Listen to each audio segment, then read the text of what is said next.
Dahil April 2 na po ngayon ay solo na po natin ang sabangan at kasama po natin ang mga nag-duty during Holy Week. At ito na po ang ating pong ulam. So ngayon lang po tayo makapagkuhan.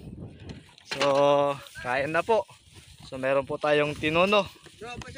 So, shout out kay Marlon na nagdala ng ulam po natin. Ayan, meron din po tayong sinigang na bangos. At ang favorite of all time, lokan na merong ampalaya. At yung igat po natin. Ayan, puntahan natin yan. Ayan. Wow. Wow. Gimasan. At meron pang dalang rasa siyang kalmaning. Kuya Maning. Ito po ay nahuli dyan sa tabi ng ilog. Ayan, so kain na tayo mga kapatid. Shout out sa mga staff po ng tourism. At at last, ngayon solo po natin ang sabangan.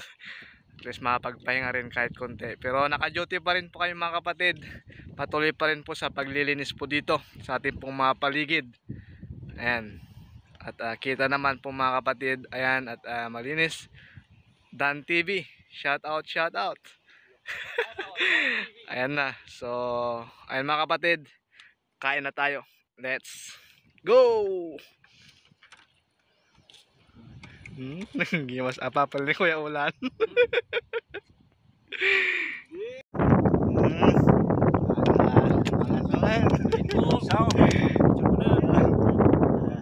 Yan, video.